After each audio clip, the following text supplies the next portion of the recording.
Oh, g'day. It is another edition of Barnburner. You're showing me something. I can't do it on. I won't read it. Very just looking. Well, it's not anything that needs to be. Oh my goodness! Wow, how about that? Wouldn't that be something? Jeez, Holy moly! Big things happening soon here, Jack. We're not going to let you read that, but you got to trust us. Huge. Welcome to another Barn Burner. This show is a presentation of Bet365. It's been a fun few days with the old Bet365. There's these parlays that they're just like, hey, why don't you try this? Why don't you try? I'm like, yes. I had a guy the other points day, here, points there. Caulfield with a point and 30 shots for the Caps. Sure. It's been a nice little run here. Now, not all runs last forever, but we know it adds a little spice there. When it's 6-2 Florida, you might have already turned it off, but maybe you need that second Nate Schmidt goal at 1,000,000-1. Hey, who knows? Use the promo code NATION when you're signing up. Get the app today. Go get it. Do it. Also, you can join the program today if you get involved on the Super Chats. What's Super Chat? Well, just add a monetary amount to your comment, and that'll get you to jump the queue, so to speak, rather than fighting about the curve of the brims of our hats or yelling about the legacy of former Flames coaches or Oilers players. Or Clark Wilm. You could just throw a little money on it. We'll actually get it on the show, which is a good idea. Remember when curves used to be a thing? Curves. Stick curves. Penalties. I wasn't sure where you were going. Well, Jack, curves are still a thing, curves right? Are still a thing. Everyone's entitled to their own opinion on how curves. How curvy is your curve, Jack? How do you feel about curves, We've heard about your unit size. What about you? What kind of curves do you like? Or you like like more curve or less curve? Less curve, a little straighter. Okay, yeah. We were talking about Super Chats with curve chat. Finish that tangent. I don't know what I was saying. It was curve stick. Oh, yeah. Penalties. Marty McSorley. That's right. Finals. Stick measurements. Yes. Those asshat assistant trainers or kids that were wandering around. You got the blowtorch bending it. Yeah. We're in San Jose on the sticks are on the wall in the hallway, and there's this kid that works the room. He's little clubby. Walking by real slow, just looking at the stick. Like, hey. You can F off. Again, was like, give me my power play one, the illegal one. I got to rip one here. Come on. So whether it's about curves or curve sticks or Jack's unit, get your Super Chats in. It all is in a benefit of the Youth Centers of Calgary, YCC. Kids, not all of them, have easy upbringings in a safe place with a warm meal, friends, activities, and a chance to be around some great mentors, including some Calgary Flames that have dropped by this year. That's what the Youth Centers of Calgary are doing in 2 communities in our city. That's where the Super Chat dough goes. Nice of us to do that, but nice of you to donate. We're really just the middleman. We're not doing anything. We're not taking a cut. That's not true. We read it. We read it. We're facilitating you helping the Youth Centers. And I want to thank my teachers for teaching me to read so I can do this. You want to? Big thanks. Big thanks. Yeah. Let's get into the action from last night, shall we? Wasn't a day off?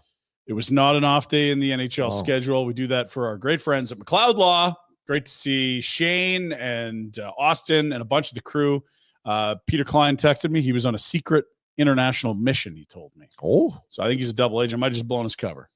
Yeah, you weren't supposed to say. Well, maybe he wasn't. Maybe he was just. Maybe that's part of his. Maybe he just had the flu. Maybe he's got a cover for his cover. Yeah. Who knows? Peter Klein, 403-254-3864. Why are you going to call Peter? Well, he's the personal injury guy.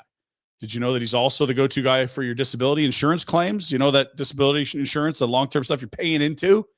If your company's fighting you on it, contact Peter. Get those benefits that you paid for and you deserve. He'll get you that peace of mind back. It's the peace of mind you paid for. Also, Shane King and the litigation and dispute resolution group. And any other legal needs, be sure to go find them, McLeod-law.com or on social media at McLeod Law LLP. Okay, so last night we had game 2 between New Jersey, Carolina. We had game 2, Battle of Ontario. We had game 1, finally, last series to get going between Florida and Tampa. And we had game 2 between Minnesota and Vegas. The latest start time in the history of things. Of things? That's right. Yeah, even DJs in Vegas. I'll be honest, my kid noticed how late it was. Really? So Yeah. Did it that was. Carolina game start at 4 Mountain? It did. Did they play? the- Does anyone watch? Yeah, no one's watching, but I saw that at the gym. I'm like, this game's on? Yeah, they're just throwing it on at random times because no one gives a shit. my kid, we went to the doctor and checked in. Everything's great. Don't worry. And then got back home. He's like, what? The first period's already over? What are we doing here? That's not even 5. How's the first period over? So we had a crazy early game and a crazy late game. I wouldn't have watched any of Carolina, New Jersey. It was 2-0 2-1 Carolina. It looked like they were going to put that to sleep. But I had the Jarvis and Aho parlay on the show yesterday. Yes, and wasn't I thrilled to see Shane Gostisbehere with a little spinorama to set up Jarvis for the empty netter? That's all I cared about. I do have one highlight for you. There was a big goal in this game. It was Jordan Martinook, the guy that yelled Svechnikov in the warm-ups. Mr. Svechnikov. Mr. Svechnikov. This is a shorty, and this is a backbreaker for the Devils because it's 1-1. You've actually played pretty well. Don't know if we have audio or not on this, but Zink! Everything's going in rally. Beat the devil. That's a snipe. He's been one of those role guys that you're just like, yep, could use a guy like that. Wow. Like a bigger Blake Coleman. Not a problem, but it might be a benefit in the long run. Again, I don't think anyone's paying attention to this series. No, not at all. It's and Carolina. The Canes are one hell of a team. Yeah, the Canes just outshoot you, outchance you. They get enough goaltending. Freddie Anderson was great last night, and the Devils are just they were limping in and have lost Luke Hughes and Brendan Dillon. They're cooked. They're cooked, as the kids say. Jack, now here's the thing: when you're cooked, that's bad, right? I believe so. Yeah. But what if you're cooking, Jack? Like, oh, I'm cooking right now. Oh, That's good. So even though it's like the same, Yeah. cooked is bad, cooking is good. Yeah, you're cooking. That's That's good. like when you love to see it. Yeah. It's usually something bad, but then you hate to see it. You're like, well, that's bad too. It's 2 different words, Ryan. I'm really confused about the memes and the kids. We'll get back to you on that, Jack. Just ignore them. Carolina's up 2 rip. It feels over. It really does. Felt over before it started. Felt over before it started. I think they were probably the heaviest favorite in round 1. I'm trying to think of something that would be more lopsided. I think they probably give the Habs, Blues, and Wild better odds than I would Jersey. imagine, yeah. Jersey also finished behind Calgary in the standings, and we're a 3 seed. One of the worst teams since the Four Nations. Well, they were a Stanley Cup favorite going in. They were like top 4. It was like Edmonton, Florida, Jersey. Those were the heavy favorites. Okay. I guess. Dinged up. No Jack Hughes. Once they trade Jack and Luke to Vancouver, then no. Elias Pettersson's going to be great there. Mm-hmm. Real good. Next game, Ottawa, Toronto. This has been good. Ratings were pretty big. I saw about 2.5 million Canadians watch game 1. That was on Sunday. Another game, Ottawa was not disciplined enough in game 1. Much better in this one. Is it weird that the Leafs kind of look like cold-blooded killers right now? Or is it just Sens, or is it too early? They're going to blow it? No, I think Berube's got them. It's a different feel. I mean, they bring in a coach that you would argue is like he won with the biggest ragtag group of the last 20 years, that Blues club. Mm-hmm. He was an absolute blue-collar, intimidating, tough-as-nails guy. And you bring that guy into a team where the rep was just like, this super soft-skilled core. Yep. It's worked so far. It is. They look like, like you said, what is a stone cold killer? Like, they look dialed like mercenaries. in and ready. They're like, we'll trade. Nothing happening here, nothing happening there. Power play, score. Like they scored less than 15 seconds. They don't look intimidated. They don't Yeah. look flustered. They don't look anything. They look seasoned. Yeah. And I hate it. Yeah, I kind of hate it too. I was hoping this would be a very heated series. We still have a chance for that. Took But Ottawa because they don't like the Leafs. Take Ottawa. We got all the picks back here, by the way. If you need our picks. Jack's already come in and scratched out his Tampa pick and put it in Florida. What a cheater. It's a good move, Jack. You actually picked Florida against Tampa, didn't you?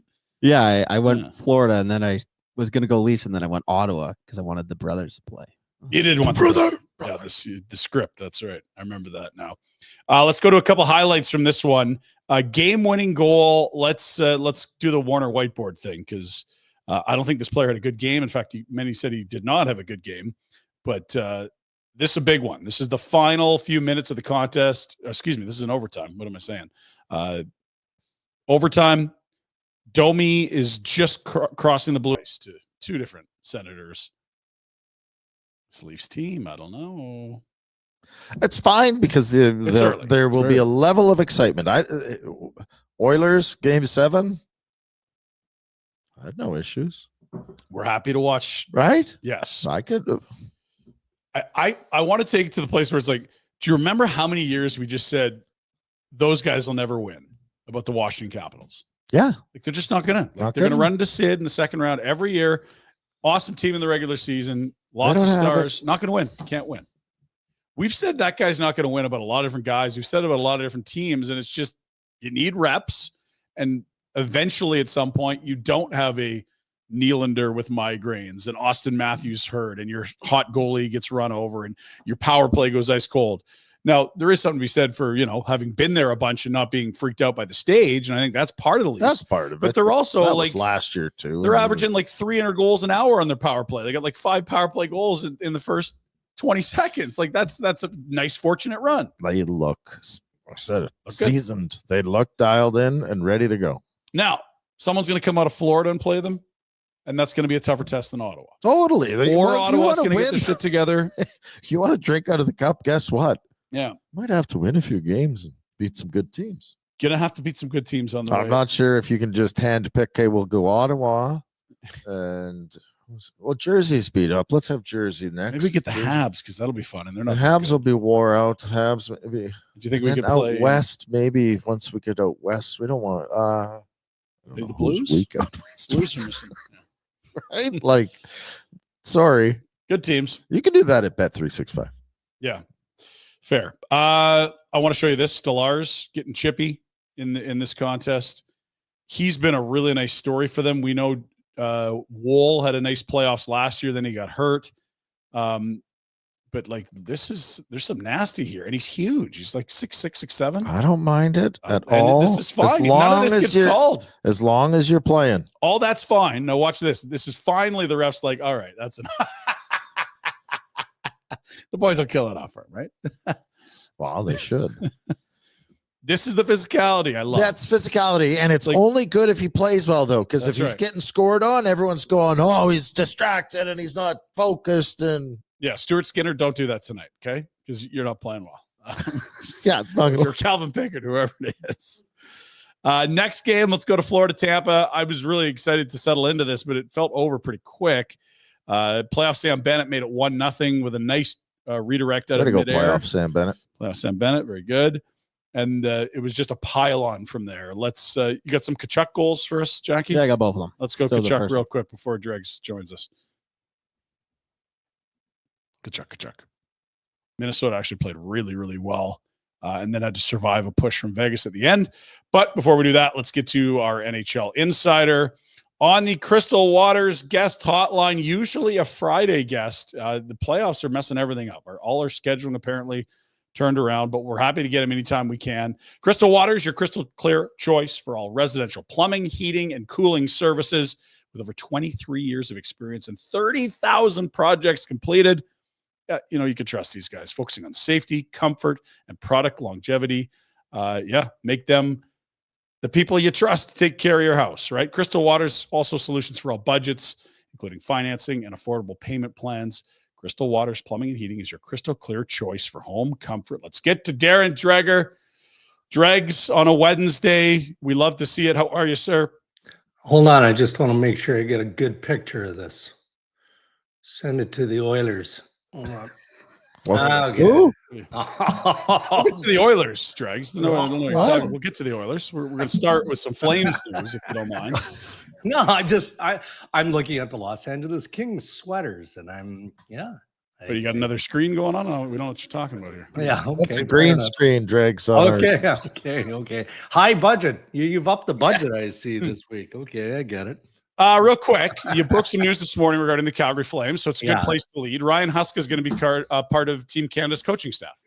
He will be, yeah. He'll be an assistant, associate, call him whatever you want. He'll be on the bench with Dean Evison of the Columbus Blue Jackets. And, Evison and Huska will round out the rest of their staff. But I like this. I think that, you guys would probably agree. Huska did a nice job with the Calgary Flames this year.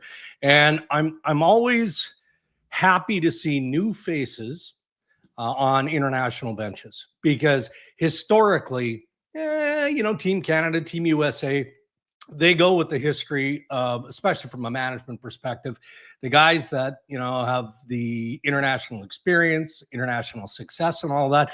So when you see fresh faces get involved, like Ryan Huska from a coaching perspective and Dean Evason, I think it creates a wider umbrella for bigger opportunity down the road, right? Like now that Huska is involved at the coaching level, let's assume Canada's going to have some success in Sweden. They always seem to. And I think they're going to have a good team. I think we're going to see some interesting names pop up here in the near future.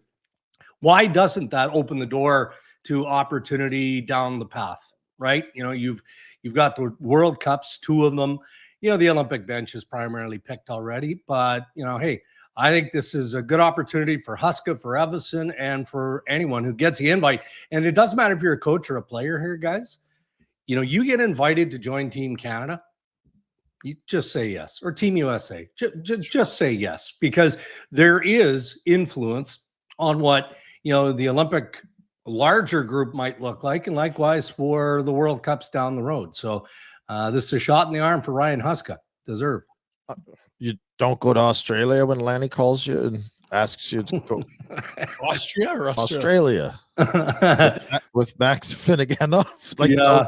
No. Oh yeah, that's what you did instead of go to represent Canada, right? Yeah. Well, I'll tell you what. Like, not to throw players under the bus, but Ryan Suzuki's had a wonderful, wonderful year with the Montreal Canadiens. Had a pretty good night the other night, game 1 against the Washington Capitals, right? Let's see how he does tonight.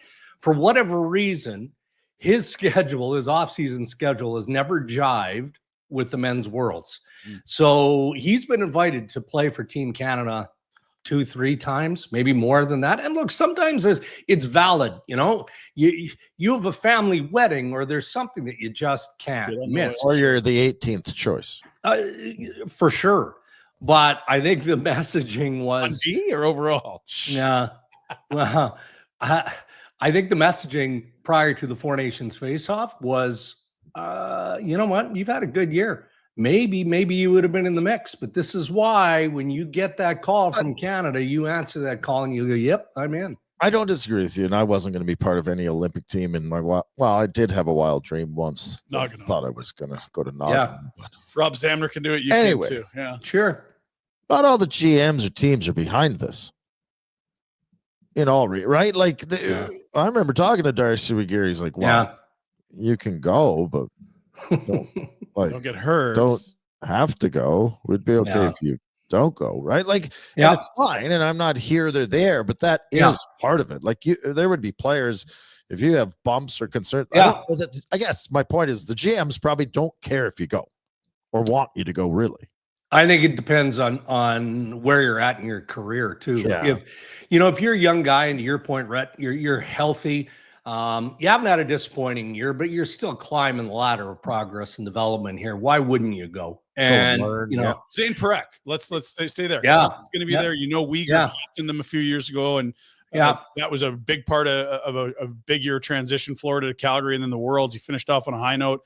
Huska being there and Parekh being there, I think, is probably a really nice thing for Flames fans to think about. Yeah, and look, I think that this is good work by management from Hockey Canada, and that's Scotty Salmon, and that's Kyle Dubas.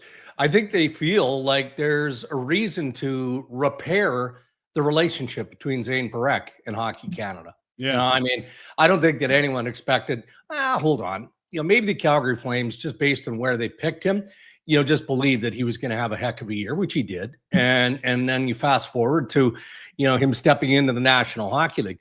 But let's see where he is next year. I mean, is he playing in Calgary?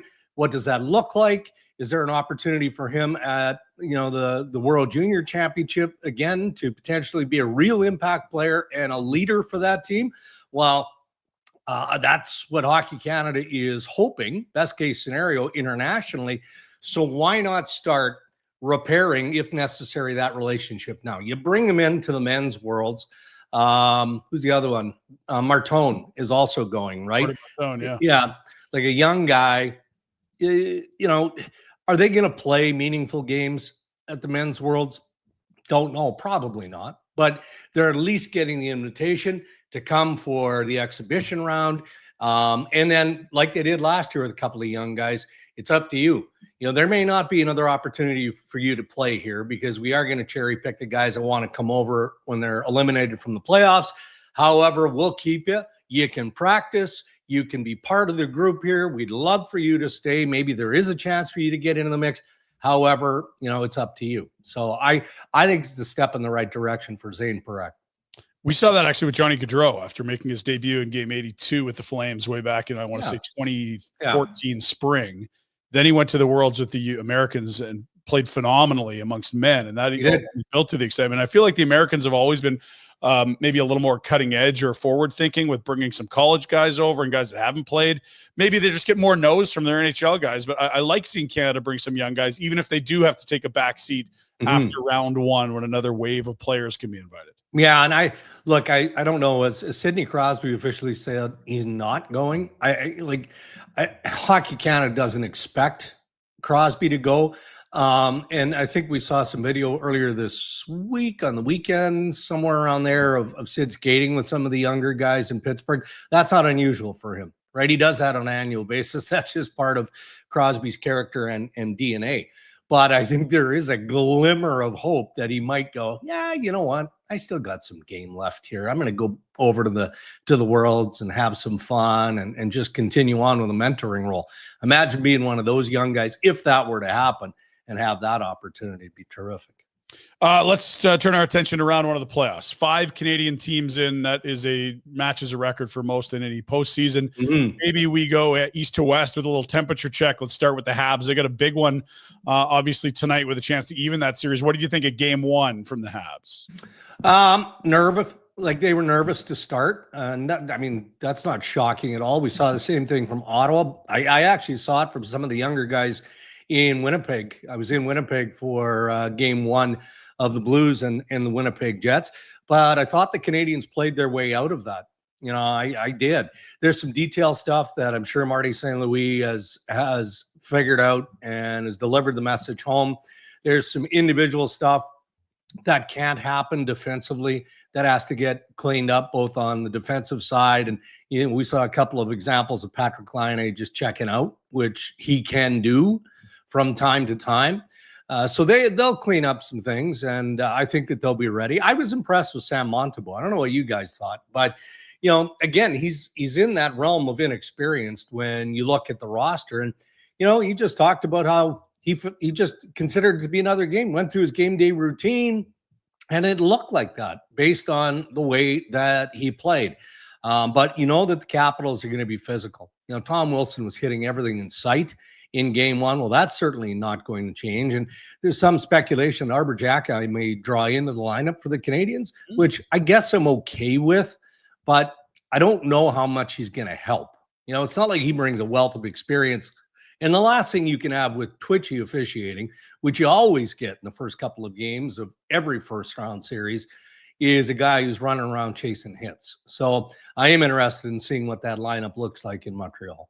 We were talking about Battle of Ontario. We'll go there next. We're surprised, maybe not the right word, but maybe impressed by how steely the Leafs have been, given how frenetic they've been in years past and in between their own ears. Thoughts on Ottawa and Toronto? Well, I'm not surprised at what appears to be resolve for the Toronto Maple Leafs. And I'm going to give credit to Craig Berube for that. Right.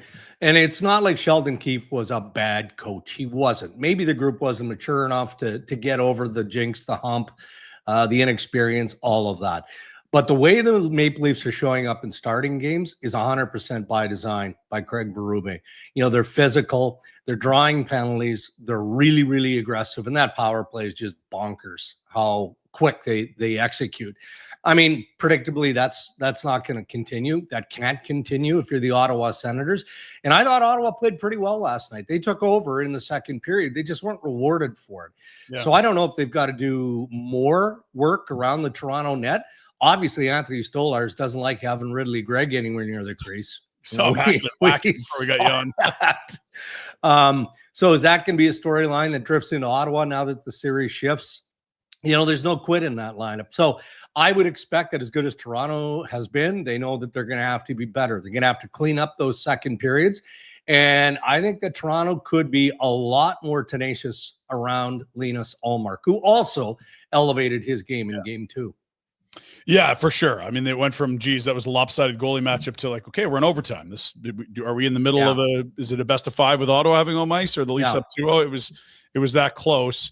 Let's keep moving. Winnipeg, you were there for game 1. There were some moments there where I worried, and then you start thinking about last year, and Hellebuck's not great game 1, and we remember how it went with Colorado. Yeah. Walk us through your visit to the Manitoba Capital. Well, man, that whiteout, I mean, people think that it's overrated. It's not. Like, that building is a small venue, and it vibrates when they get going in there. When they announced the starting lineup and they announced Connor Hellebuck, like, the MVP chant went on for a good solid 45 seconds, and it was literally vibrating in there. And even Hellebuck postgame talked about how he's never going to forget that. It's just kind of one of those defining moments that you tattoo in your brain in terms of playoff experiences. But the Jets were nervous to start. They were.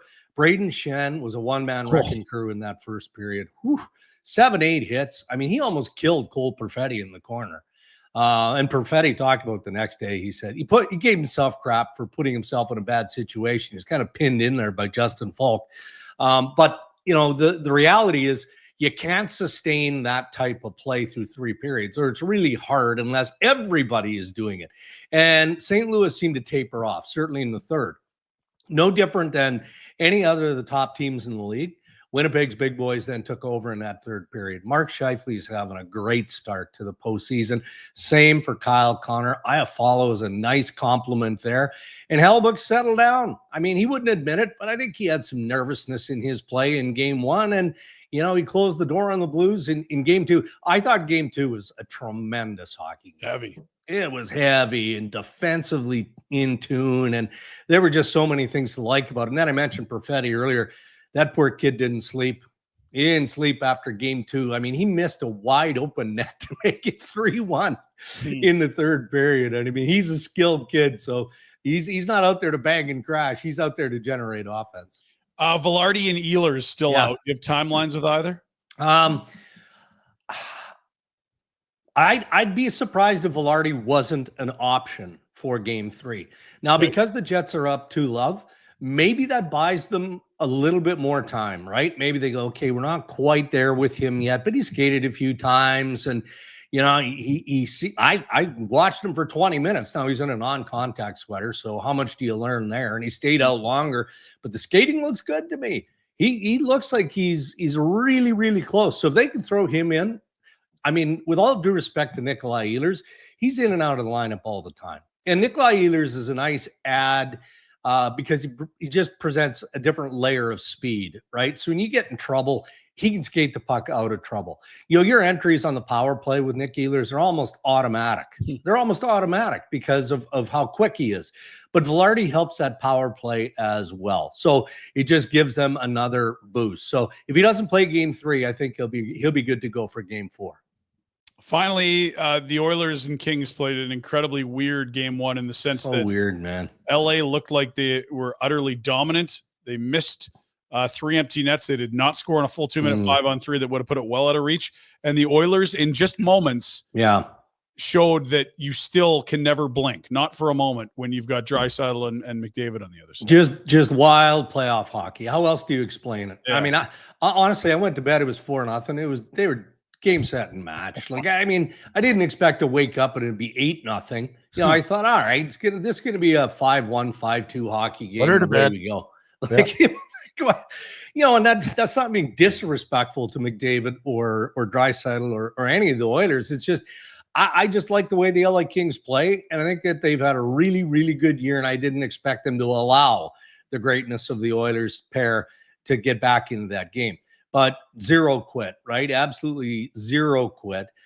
So I mean, it's pretty obvious the LA Kings are going to tighten up going into the next game. Is it hard to take anything from that game just because of how I think so. it was? I mean, you can take those guys are amazing, and McDavid's McDavid, and you better plan for it. But I'm trying to think in my head, if I'm Doughty or if I'm the coach in LA, what's my message? Right. Is it almost, you won, and it's playoffs, and we think about of course, the cliches. Yeah. Do you literally throw the tape away on that? Or do you show the first two periods, or do you try and learn from? Was there plays you can make on McDavid? I mean, it's probably an answer that you should provide, but I think that maybe if there are glaring mistakes by some of your younger guys, like blown coverage, things like that, where Byfield should have been here and he wasn't there. But I mean, what kind of conversation are you having with Kopitar or Danault or Drew Doughty or any of their high experience guys? They know made some good plays and reads. Good plays. Still. Yeah. I know, man. I know. It's a fascinating series. You know, and obviously the start is imperative that the Oilers get going. I was surprised to see Trent Frederick in the lineup. 9 minutes, I think. Yeah. Yeah, he wasn't expected to play. He wasn't expected to be ready. And I mean, you know, a healthy Trent Frederick, is he a game changer? No, but he's a real nice complement player. And, you know, he can play in that heavy environment type of scenario. And now you think about Evander Kane. You know, they were targeting Evander Kane for game 3. I could see him play game 2. But again, I wonder, he hasn't played in a year, you know. Like, that's tough. He's either going to be really good and do something that is game-changing. Maybe it's a thunderous body check. Maybe it's a great back check. Maybe it's a goal. I don't know. Or he's not going to give you anything, and he's going to take away space from a player who is healthy, who should be in the lineup. If he's going to give you anything, it's going to be for one game. You always see, you know what I mean? There's always that first game back where they're impactful, but I just don't think over the long run that it's a sustainable. When you haven't played for a year, my goodness. Look, if you are in the business of making smart bets, betting on a mid-30s power forward after a year off is a tough bet. No, it doesn't mean it can't work. But I just think, like, I'm hearing a lot of Oilers fans, wait till Kane's back. I'm like, geez, like, the results haven't been good. Like, when he's on the ice, they get scored on more than they score. And yes, he can help you with some intimidation, but he's going to be able to keep up. This is one of the oldest and slowest teams in the league all of a sudden. With intimidation, if the other team allows you to intimidate. Right. Yeah, if you're intimidated. Sure. I think that the heat is going to get turned up on some of their secondary guys, right? Yeah. Like, so when Draisaitl and McDavid were both out late in the regular season, it was Ryan Nugent-Hopkins who stepped up at least that one game, right? He had the hat trick game.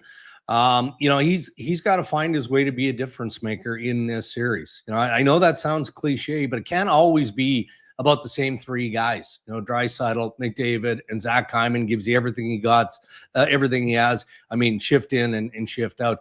Nuge is going to have to be impactful. Otherwise, I think eventually LA will run the Oilers out of gas, but it could be a fun series to watch it get to that point. Has it become too convenient for the rest of that team? I've never played on a team with players like that. Our star was always our goaltender, right? Has it become too convenient for those players to be able to? Leon or come on, Connor. I'll do it. I don't know if I need to do. You guys are going to do it, right? Yeah, even if it's subconscious. Yeah. Well, I think it does. And more often than not, if Knobloch has a choice, he'd rather not have those two guys play together. Totally. Right? I mean, obviously, you want to spread your weapons around a little bit. But one more time, I think we're seeing evidence of the players that they don't have in Edmonton that they miss. You know, they don't have the speed of Ryan McLeod. They don't have the speed of Dylan Holloway, even Broberg, you know. Top four guy. He's a nice piece for the St. Louis Blues. He is. And with all due respect to the guys that they brought in and the money that they invested, they're not quick. They're not nimble or nifty or fast. They're not. And when you're built around speed, especially with those two guys up front, man, you've got to have other areas to complement. I took some. Sorry, Ryan. Can I just jump because he's talking about defense? Same thing. Yeah. Okay. I took some cheap shots, like because we're unbiased out here. Sure. On Bouchard the other day. I haven't liked his attitude or what appears to be an attitude of not caring. Ryan gets mad at me when I say that. Body language. Yeah. It looks like he's out of it. He's making plays. He's throwing pucks away, and he's playing 28 minutes. Yeah. What is he? Like in my heart of hearts, if I'm running that team, I don't need him. Never mind the ARB case this summer.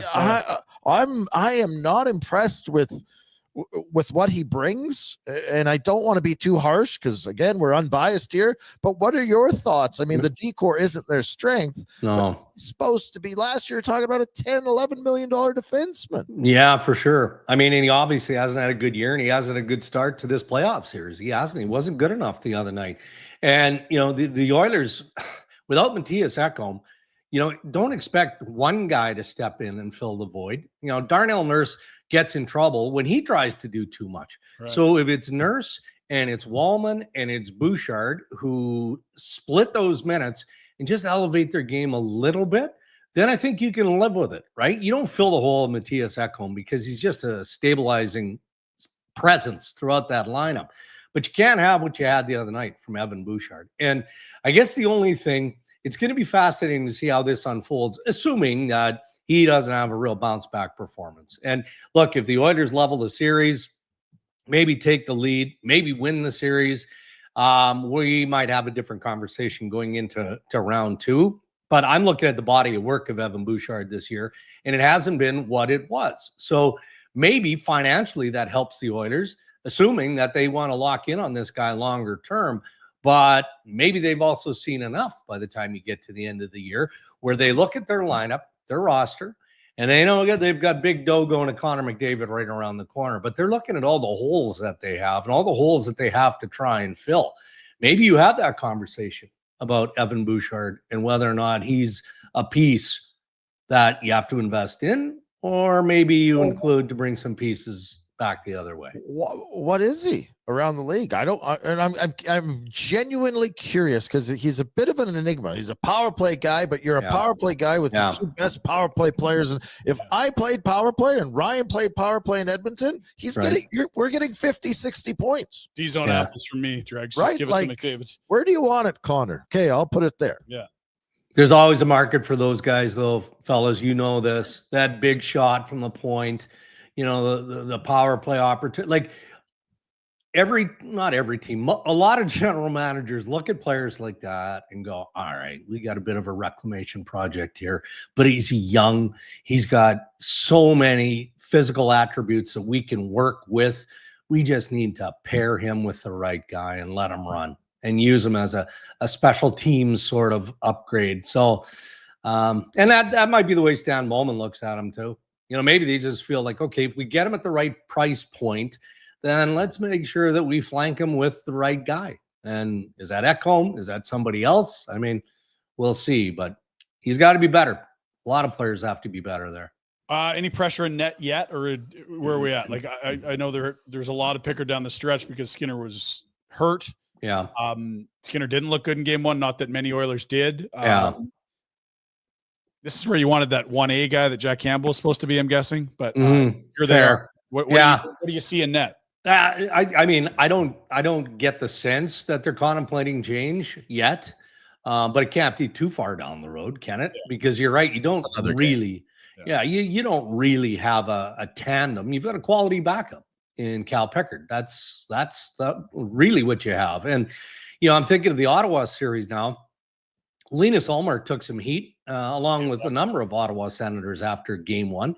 I mean, doesn't everybody have to elevate their game going into the playoffs? Isn't that just common sense? And that includes the goalie. So as long as Stu Skinner is better in game 2 than he was in game 1 and everybody else is better, then I think that he buys a little bit more time. But if he's not, or if the team is better and he lets in a soft one, maybe a couple of questionable ones, if not 2 soft ones, then you have to have that conversation because goaltending cannot be the undoing of the Oilers in this series. Final one for you from me.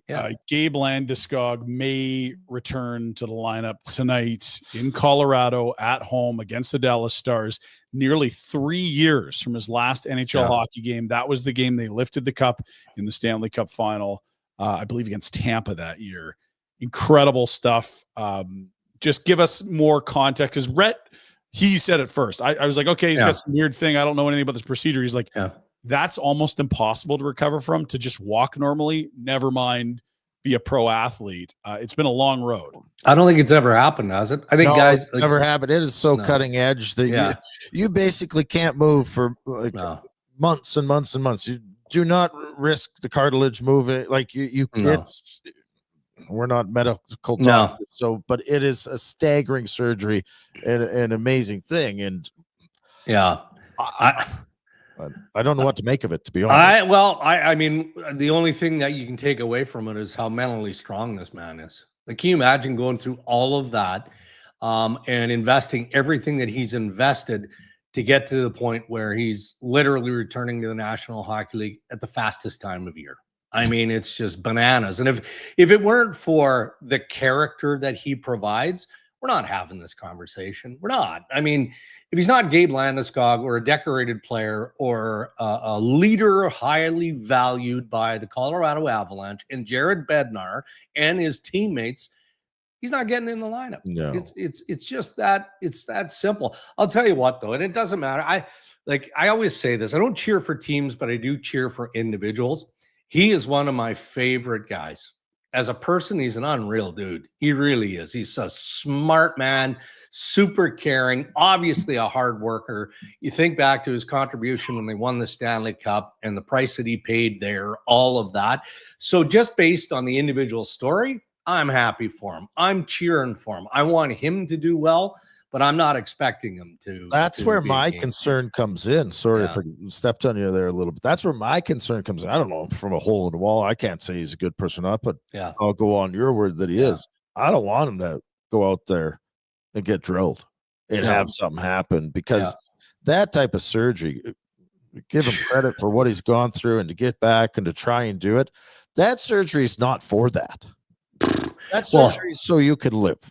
And that series so that you should go play again. This is a surgery. So you want to have a life? Okay, well, we're going to do this and set you up so that when it's healed up, you can kick a ball with your kids, or like, it's not meant for.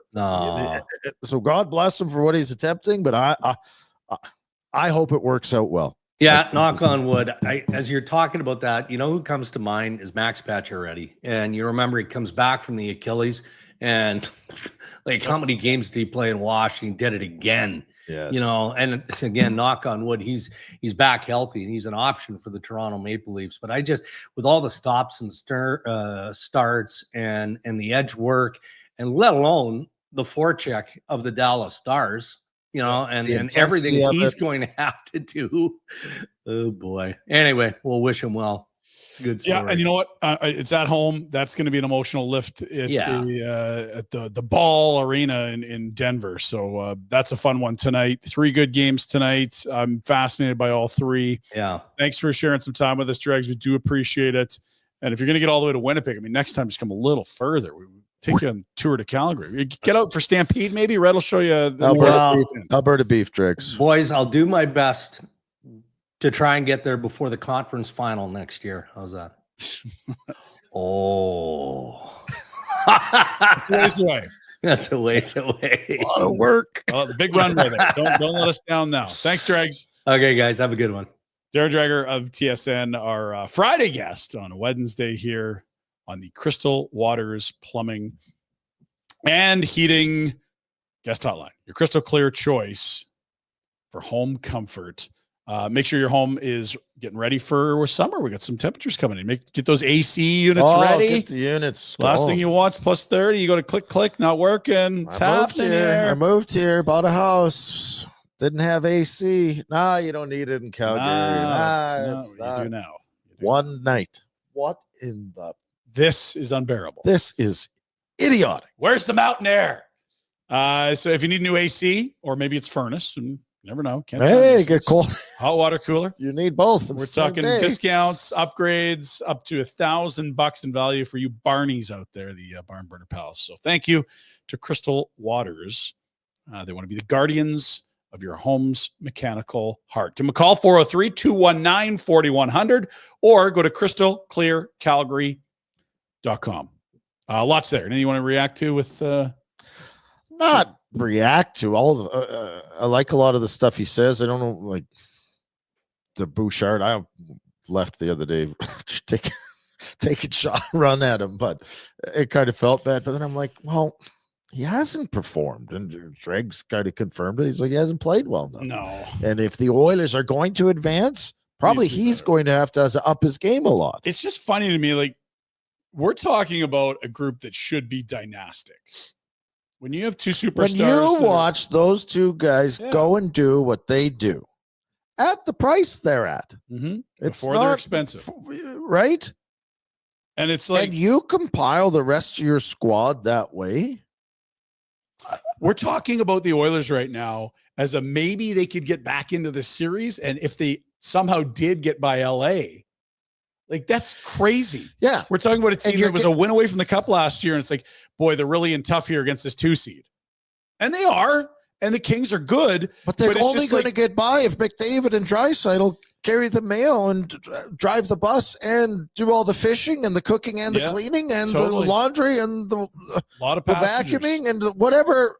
Like, it's funny. There was a moment in that game 1 where they kind of looked at each other. It's like, guess we're gonna have to do like, no one else can. All right, here we go. No, and that's the thing. You still can win with that group, but it's just very well could. Like, compare yourself to Florida and their depth and the decisions they've made. Compare yourself to the Penguins when they won 3 cups with Malkin and Sid. Compare yourself to Tampa, what they did with Hedman, Vasilevsky, Kucherov, and company. Compare yourself to Chicago with Tane and Caves. Like, this is a major shortfall. Huge. And inexcusable. I know that, Stan Bowman got there after some of the pitfalls that lined them up for the offer sheets, but to not really have a contingency plan, except that Connor's old agent's going to run the team for a few weeks here, not good enough. Just not. We'll be okay with it, though. The other thing I wanted to touch on was Flames at the World Championships. Never mind the relationship with Hockey Canada. What a great opportunity for Zayne Parekh to play against me. I remember when Marchand got invited. I forget what it was. He got invited almost. Brad Marchand out of Boston. Yeah. And he got to a Team Canada type. I think he played World Juniors, and he's a hell of a player. But at that point in the NHL, he was just a ball of muck. Yeah. And then he went and played with Crosby and all. And you learn how to be elite. Yeah. And so, yeah, I agree. You want role models? You got something. Yes. Yeah. I don't know who's all on the team and who's all going, but you're going from, where was he? Saginaw? Yeah. With your buds? Yeah. And wings down the street. And then you're basically a black ace with the Flames. All the games matter. Which is great. Meaningless game 82, but to playing with future Hall of Famers. Yeah. Like, it's, you feel like you might be able to pick up a few things. Yeah. You're going to be lining across from some guys. You're like, oh, I've seen you at the Olympics. Yeah. Boy, I've been watching you for a while. You're a hell of a player. And I think just for another layer on it, like they've said they've invited him to play exhibition games. Hockey Canada, obviously, like the rest of us, don't know who's going to win all these series. There's going to be guys available that you're like, shit, if we can get this guy, we got to bring him over. And so they're not going to commit to Zayne's one of our 60 that's going to play a ton, but shouldn't. He's a freaking 18-year-old kid out of Saginaw. And here's the thing: come over and impress us and earn one of those 6 spots. That's all fine. Don't expect it. Oh, not expecting it at all. Don't expect anything. If you do go, that's wonderful, and it's going to be even more going and we're pencil them in for game 1 next year. But that's a tough.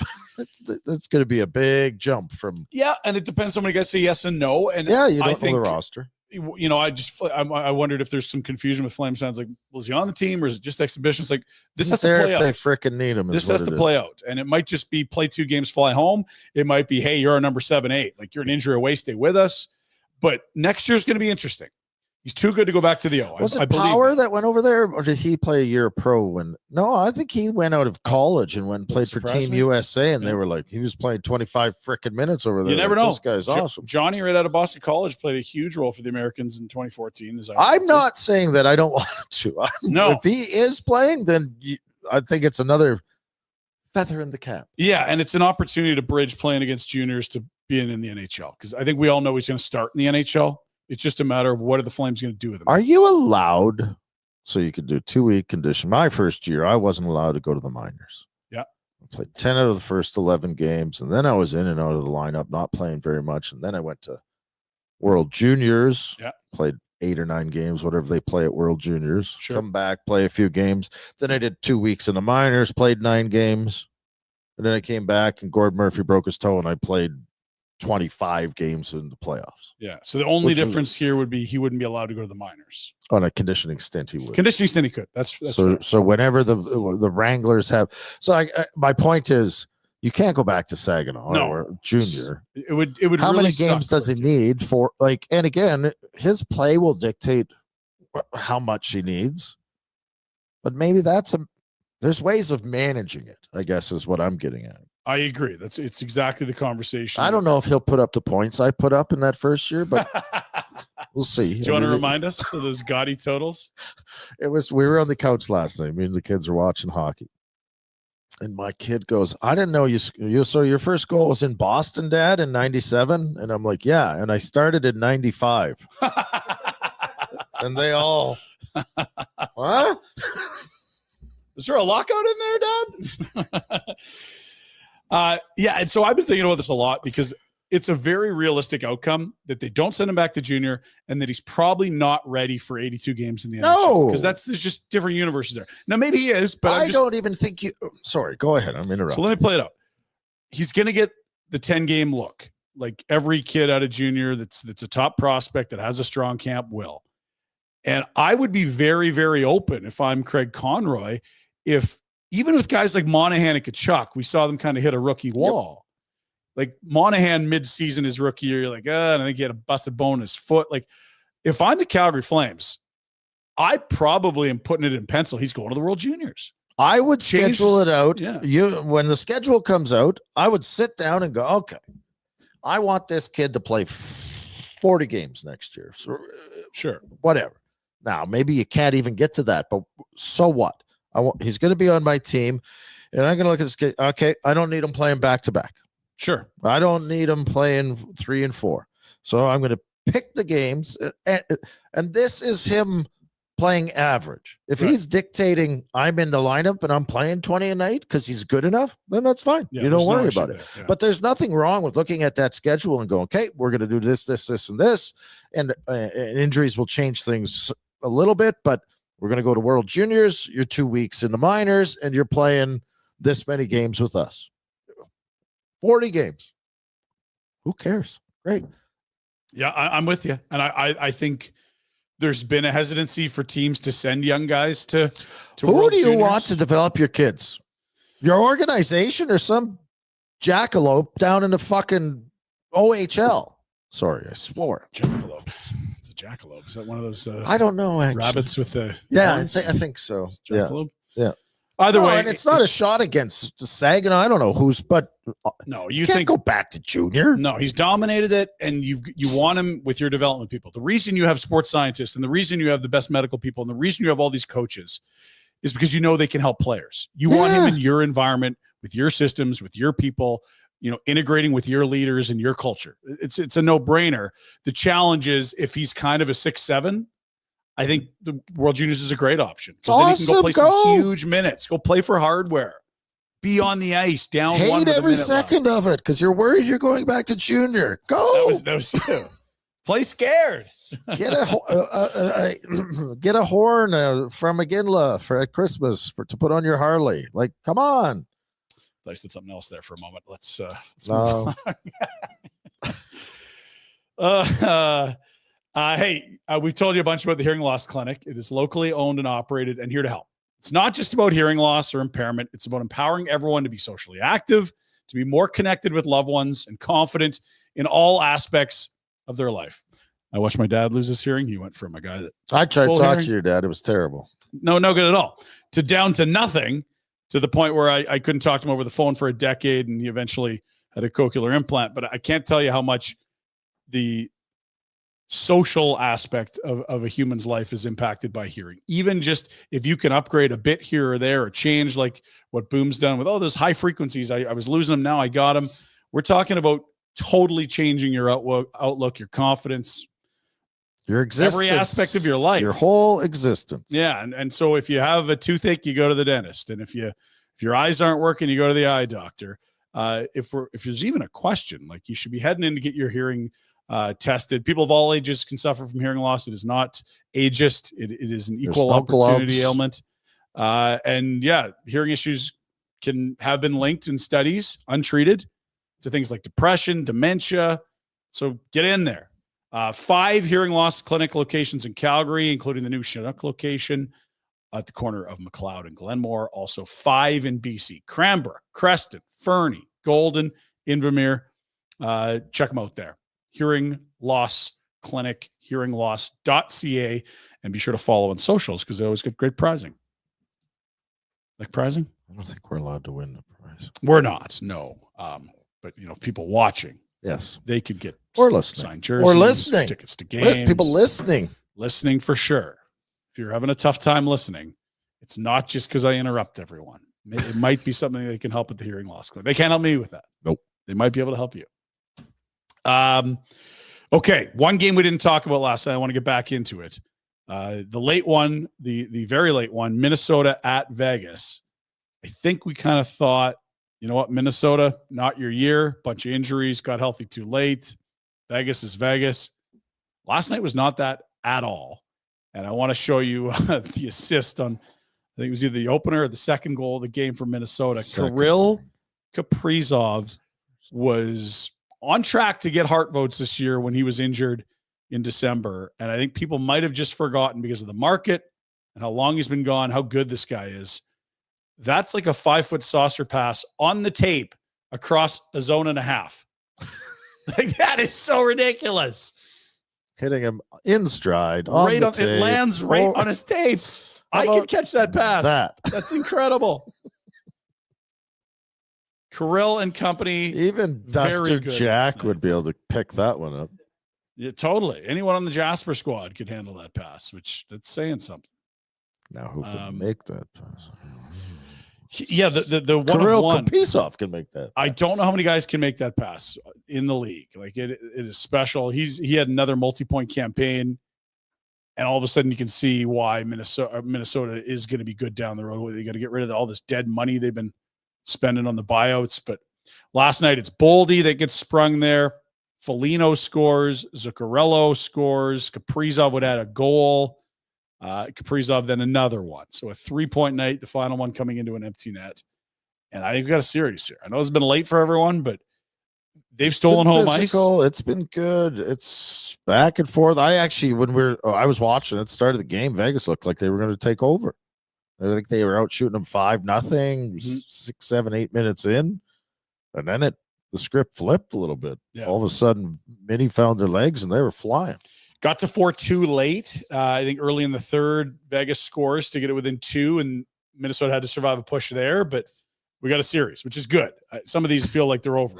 It's funny because I'm watching and I'm going, okay, so Vegas, it's 4-1. They're going to go into the room and say, okay, Edmonton did it last night. It's like, we can do this. No.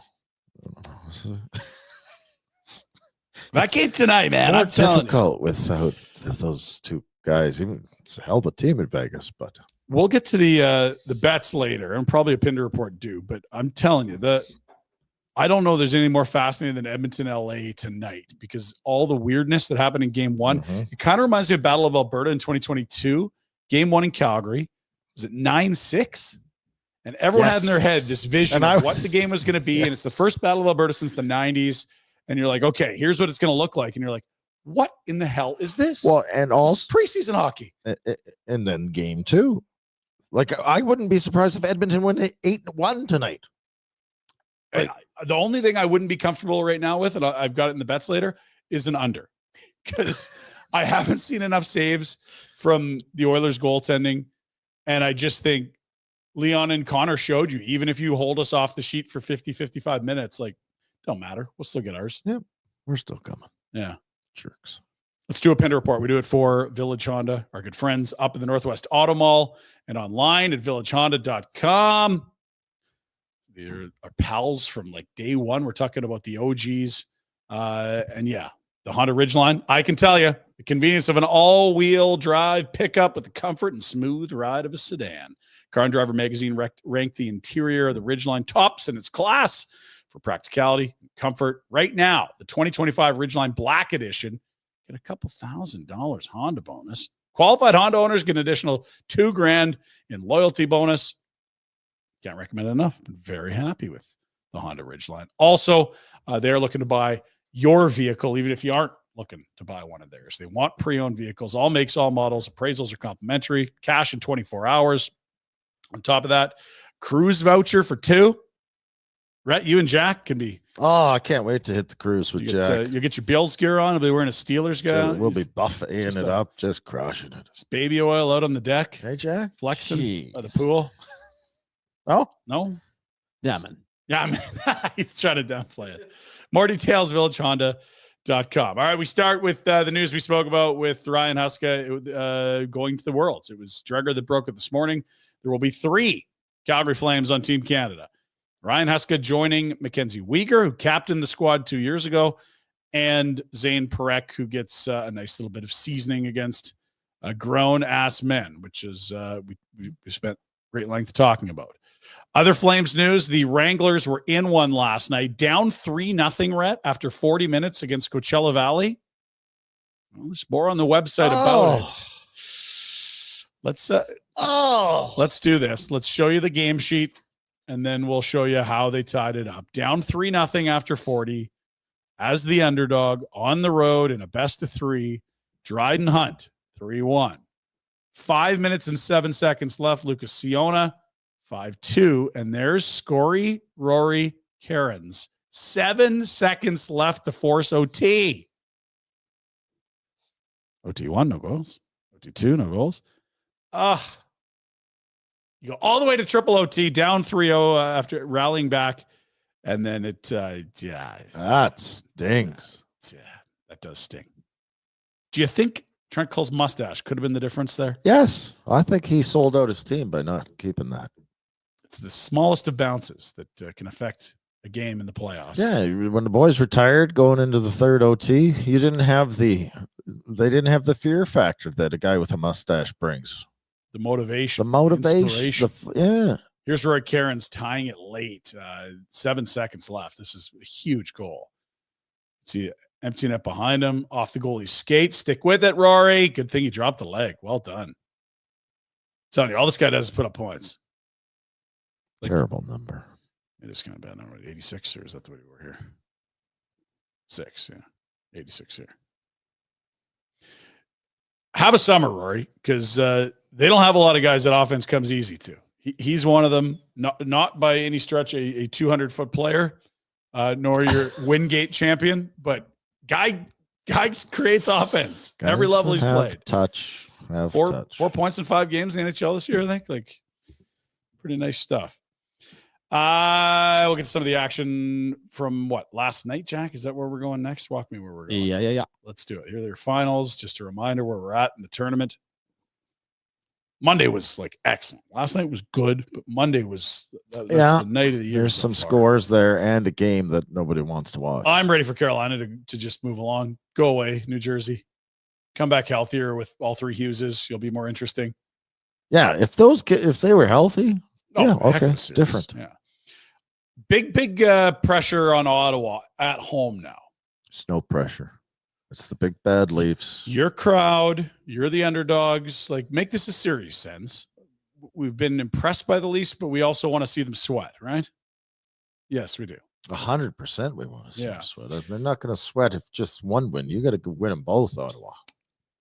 Were people sleeping on Florida, or was that just bad one game? One off, flush it. Let's get back to work. I don't know. I was trusting in Vasilevsky to and 6 goals doesn't speak well. So I'm hoping it's a one-off type of deal, but they were at home.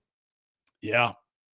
And they have not looked great, but they have not had anywhere near full health. I wonder when Ekblad's back for game 3, is this a better roster than the one they won the cup with last year? Because you subtract, your Montour and Oliver Ekman-Larsson. Oriel's gone, but then you add Seth Jones and you get Marchand in. It's an interesting conversation. Yeah. We'll see. Tampa needs to be better. That should have been a war. That was a laugher. That was just over way too soon. And Minnesota stolen home ice, best of 5 in St. Paul. Pickerel? So good. Yeah. Okay. Load up on that. Vegas Golden Knights. Tonight, we'll start with the opener. It is a 5 o'clock start in Washington. The Habs, Goal Caulfield and company. That is the first contest. Any news and notes on this one at top of your head? Not really. I'd like to see the Habs get one. If they go home for a game 3 at the Bell Center, tied, like that's a circus on Friday night. Talk about a team with zero expectations. I think it is the Habs or pressure. Free. You're just playing with house money right now, but it would be nice to see them make a series of it at least. Agreed. Next one is the Colorado-Dallas game. They've already played a couple. This is game 3 tonight. And yes, it will be potentially watching this. The return of Gabe Landeskog. I'd expect they start him on the wing of the third or the fourth line. And, how you feeling? Check in. I do not know how you.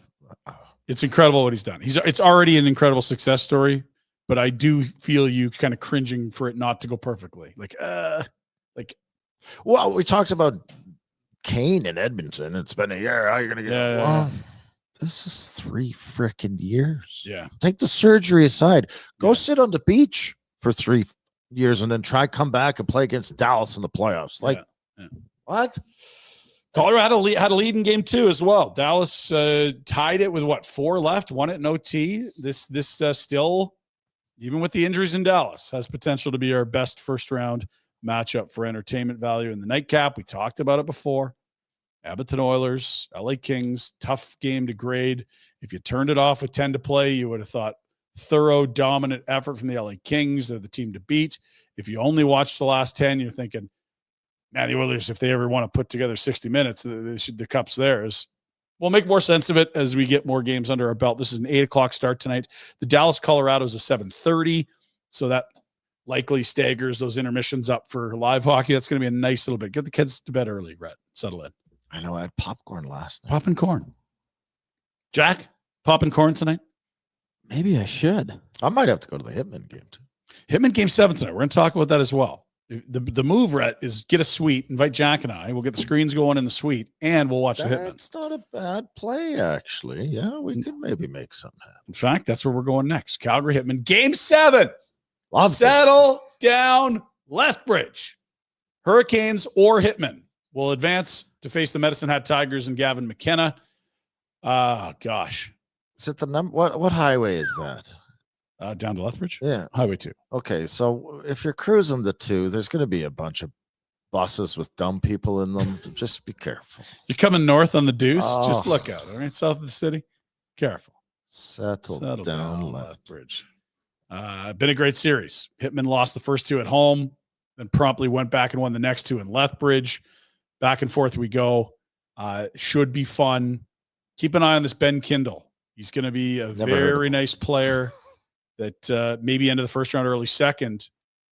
Center. Not huge. Putting up points. Big game player. And we'll have to check in on our boy, Aiden Park, the guy they brought in from the USHL? Maybe he's playing. I don't know. Curious. I forget the guy's name. Great game tonight, 7 o'clock the Dome. Also, if you want to use, they got a promo code SOCIAL for $25 adult seats. You kidding me? Also, if you're a season ticket holder for the Flames, they sent you a deal. Check your inbox. Let's get a crowd here. Fellas need it. It's a playoff because train. You go down to stupid Lethbridge and it's sold out. Nothing else to do in Lethbridge. Just watch flags flap and windmills turn and the Hurricanes Hockey Club. Settle down, Lethbridge. Okay. Other hockey news. Looks like we're getting some of the world's best women's hockey to the West Coast. Vancouver and Seattle expected to be announced as expansion teams. This press conference is in about half an hour. I think 6 teams right now off the top of my head: Toronto, Ottawa, New York, Minnesota, Boston, Montreal. They're going to add the pair out west. That's good for travel. Leagues are growing. Okay. Next up, Jack, we need a pulse from you. We need a temperature check. We are a day away from the NFL draft. Jack. And look at this. The Pittsburgh Steelers in Peter Schrager's mock draft have Shedeur Sanders going to the Steelers. Jack? Before we even get to the draft, I'm already done with this season. What? This Aaron Rodgers thing has really pissed me off. Like, where even is he? He's out throwing with our new receivers. He's at the complex. Where is he now? Is he done? Is he retired? Is he done? Is he retired? We have no quarterback. We're going to draft this cornball, Shedeur Sanders. Cornball? Huh. I'm Is he no good? Well, I got some get into scouting this. reports because I saw this and I thought, let's dig and give Jack a little background here. You don't want to discredit how accurate he is. There's just a lack of a ton of juice in his arm. He's not incredibly athletic. He does hold on to the ball. I see him more as a backup. Maybe he could develop into a fringe starter. Oh. But on top of that, there's another one here. What the hell does Tom Pelissero know? Yeah, well, here's an NFL assistant. He'd know more. The worst formal interview I've ever been a part of in my life. So entitled, unnecessary sacks, never plays on time, horrible body language, blaming teammates. Oh. The biggest thing is he's not that good. Jack! Tomorrow. What number is he going to be? When do you get the jersey ordered? I'm not getting the jersey. We're not doing the first round quarterback. It's all a smoke screen. Please just draft some defensive linemen I've never heard of. It would be Steelers. You to go right back to the defense. We could not do quarterback again. Next year's quarterback. Not this guy. Bills. What about the Bills? They got to pick. What are they going to do? Who cares? So the Bills are deadly. Deadly. Go Anyone Bills. They pick Whoever they pick, we love awesome. them. Yeah. Didn't they boo famously? Like I think that Josh they Allen? didn't want Josh Allen. Yeah. I mean, the front office did. The fans are dummies. Don't go with offense, Bills. Let's get some dumb stuff. After Boomer nearly pooped himself on Monday's barn burner, and Shaq had a tough go Monday night in TNT. We've got an update to provide. Jesus. Well, the algorithm. Let's go back to the. All three home teams won. All the highlights coming your way. That's what Chuck is laughing about. Y'all stupid, man. We were trying to save it for the beginning of the show.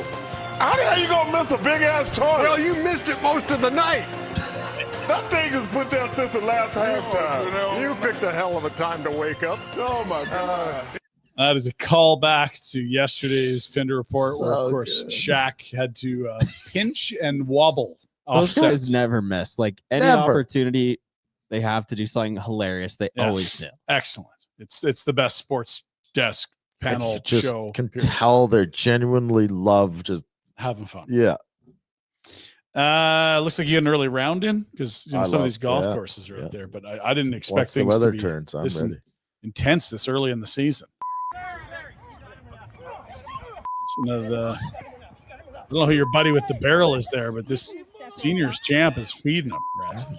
Oh, the back. Bink. Oh, Bink. Now he's bloodied and he's not happy, Rat. So your boy with the keg's coming back for more. Another one. oh, are you talking or swinging?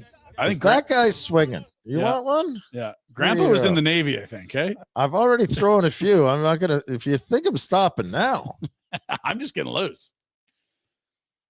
We love a good organic broadcast of sport. And, sometimes the broadcasters can be accused of being a little biased and the emotions can come in. Not the pros like us who are very, independent, down the middle, no rooting interest. Here's Luton City. And, here we go. They like Luton City. Box, headed clear, Mengi, Tanner shoots, it's an equaliser. Equaliser there from Tanner, volley, it's an equaliser. Shoots, it's an equaliser. It's not quite clean enough for a drop for Boomer, but it's close. I like how hard it is and it hangs. Like, "Whack!" Yeah. soccer. Luton Big deal. City. Feel Big for you. deal. Finally, we got an update on your girlfriends. The Aussie No, twins. we're gonna keep this quiet. The blonde Aussie twins. They apparently we saw the news hit with them. They became viral a bit. And now the people want to interview them and ask them why can't you guys talk on your own? Try to talk separately, but we're not ourselves. Clearly, Yes. speaking in unison is a thing that you do. How? Yes, that's right. How does this happen? Well, it just happens, and we don't know why. But we have tried to talk separately, but we're not ourselves. It's not us, and it's very hard. And and we don't care about the critics. We tell people if you can't stand listening to us, simply just switch off the TV. Do not switch off the TV. Guys, do no. not. Do not say that. Okay, please, no. I want to be clear on that. But sorry, how does it feel? Paula, I'm going to ask you a question, and I want you only to answer it. Paula, What if? Okay, well, I'll try and answer as best as I can. Okay, I can see Bridget trying to speak. I also think it didn't feel right. It's so. How do you know what is going on that means that when one of you speaks, the other one just instinctively has the same thing to say? What's going on? Oh, guess what? I wish I could answer that question. It just happens. I can't comprehend this. That's wild. Rhett, I know you've been going to places where you're not allowed to talk with them on dates because they're lovely ladies, but you're having a tough time with the whole synchronized speaking. Well, honestly, how does that work? Jack's Jack, there's more to this universe. It's twins, man. What? Come on, man. Just because they're twin, like it's one soul. Can your boys do that? God, no, but they're not identical. And the Unabomber and Mother Teresa are not finishing each other's sentences. It's very different in my house. Where do you go with it? I don't trust it at all. No. I don't trust it. It seems off. I hate their shirts. Those are terrible. They got to be nurses. I've been looking at their outfits. Oh, maybe. Our scrubs. Oh, are they? Okay, there's your Pinder Report on a Wednesday. Do it for Village Honda. Let's get her done. Let's go get it. New year, same old story. The Honda CR-V sits atop the field in the compact SUV field, according to Car and Driver magazine. Check out the CR-V, of course, the Accord. Talked about the Ridgeline. Great line of vehicles. Suddenly, but inventory going on up at Village Honda. You'd love to see that. Huge selection of used vehicles as well. Over 90 units on site and access to over 500 more in the dealer group. Is villagehonda.com. They're worth the trip. They're your dealership for life, located in the Northwest Auto Mall. We should phone Dean. Call Dean. See how he was going to jump in when the drives go. if he got past the borders. I think. Well, then we won't get him because I'm not waiting. Yeah. Get to our bets in a bit. First one, tell you how to win $1 million. Even Rhett could use an extra $1 million. Running out of time, people. We've been warning you, and you're not good listeners. Maybe you're like good us. listeners, but you're procrastinating. You're procrastinating. It's time to stop procrastinating. It's time to get it done. Today is Wednesday, April 23rd. The Service Big Share Contest. It's rolling. It's $1 million just by saving money that you could win it. Become a member. Start saving with Service. Every $500 you save gives you 5 entries into the Big Share Contest. It ends April 30th. That is a week today. Get her going. Skill test required. For rules, go to service.ca/win. You can also add more entries. Increase your chances of winning the $1 million. Double them when you open a registered account and invest in it like a TFSA or RRSP. Also set up your paycheck for automatic deposit. That'll get you bonus entries as well. Fast track your savings with a high yield savings account. Do you like those low yield or the high yield? High yield is better, people. That's what our financial people are telling us. Yep. Invest in a GIC. Service has promotions during the contest period with great rates and term lengths. Check it out. And, you could win $1 million. Service.ca/win for the big share. Jack, what are you doing with $1 million? I got an idea. Should we guess first? Yeah, you can guess. Okay, you're going to Montana. Yep. You're check in hand. I'll find a place to cash it there. Yep. You got some Lugans. Yep. And it's just going to be I'm buying a boat. Lake, boat. Barmer to Blondes. I'm not sure if we've got distribution there, but you'll find some beer. Yeah, I'll probably just work on the ski hill for the rest of my life and on the lake. Ski bum, beach bum, boat bum, is that bikini bums. You got it all there. Jeez, what a life. Yeah, Jack, you're going to be living it. Please. Please. What'd you do, Ryan? Those are some serious goals, Jack. I hope it comes through for you. I'd probably just put a bunch of that towards a mortgage for I'd give a that house. Service, the TFSA, and maybe the kids will need an education fund. That's not nearly as fun as Whitefish. Yeah. Go to Whitefish, right? Life choices. We chose this. We chose this path, didn't we? Have kids, they said. It'll be great. Oh yeah. So great. All I want to do is fly to Montreal for game 3 on Friday, but I got baseball and badminton. Oh, it's going to be good. Love baseball. Very good. Okay. Couple other things to get to. Let's get to our bets of the day. Yes. Bet 365. Keep it rolling, Ryan. I'm telling you, we're having a good week. Not all weeks are good weeks. We do encourage you to be responsible. Don't be all willy-nilly slinging mortgage payments around, but even a toonie on a game, you can get a little more interested in what's going on. You want to get in on the action for the Stanley Cup playoffs? At Bet365, they got you. From game props, of course, they got those. Player props, we'll see some of those. Totals and the money line. You can even bet on futures like series winners, conference champs, Stanley Cup champs, and much, much more.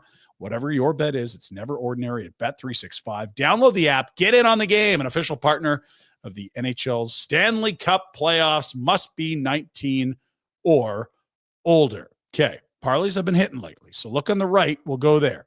Kings, Oilers tonight fascinates me because it felt like we watched two different games, two different series in game one. I'm going with the Oilers aren't going to shut them down parlay, which is a point for Byfield, a point for Fiala, a point for Kempe.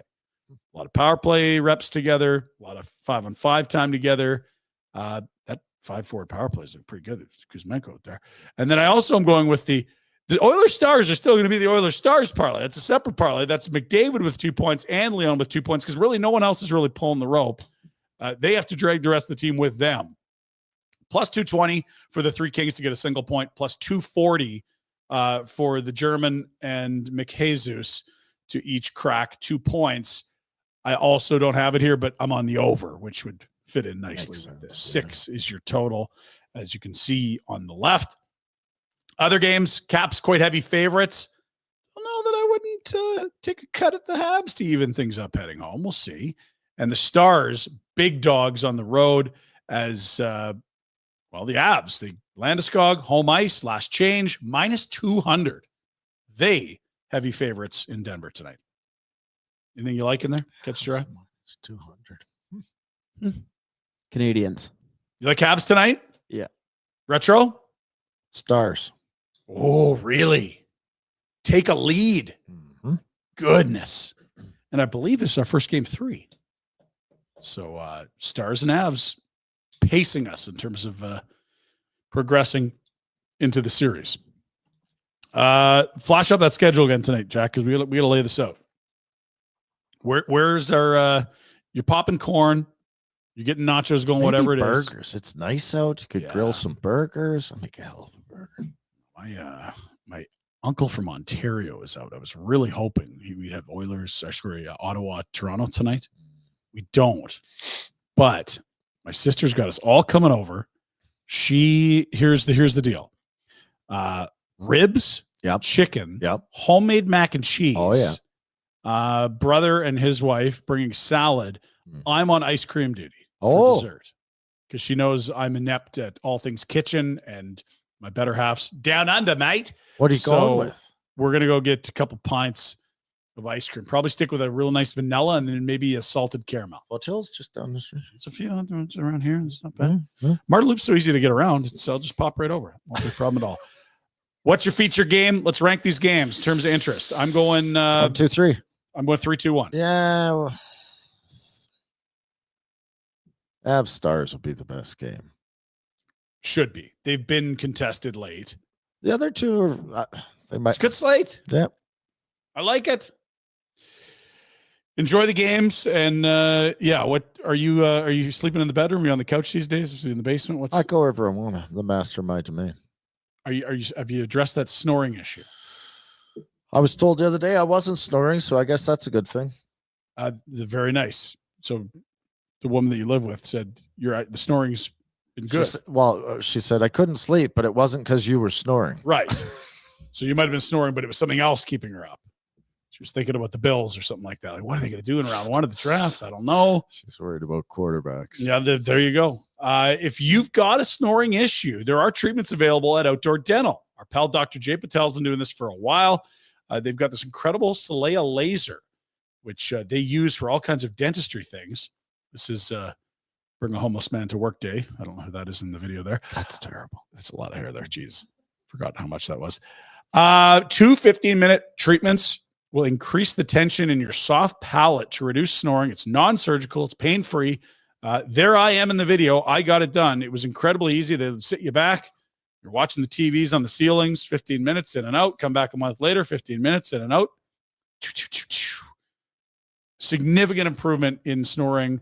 My better half will vouch for that, and that means everyone is sleeping better. Also, if you're a little intimidated around dentistry, it's scary or confusing, Outdoor Dental uses cutting-edge technology to ensure you're happy, healthy, and feel confident in your results. Outdoor.dental for more information. Jack, how we doing? I'm doing good. Anything else we need to hit? No. Super chats. No super chats? Super chats. What? Come on, the kids. Issues. I got issues. Calgary Hitmen, go get it tonight, fellas. Because you know what? Like, winning's great and all that, but what we need in this city is an excuse to pack the dome. And I know Game 7's a good one, but a best of 7 against Gavin McKenna and the Medicine Tigers, and maybe even an Andrew Basha, and maybe even a Caden Lindstrom. And do it. Oh, come on, Hitmen. Let's get her done. Kid skated with that Lindstrom the other day. He's a monster. Pretty good. Yes. Huge. Needs to stay healthy. It's been an issue. Columbus took him at 4. My back. Thanks for being with us. Enjoy the games tonight. If you can't get to the dome, watch them on TV. And if you can get to the dome, cheer on those Hitmen. We'll see you tomorrow. Thanks for watching. Adios. Bye. Have a great time.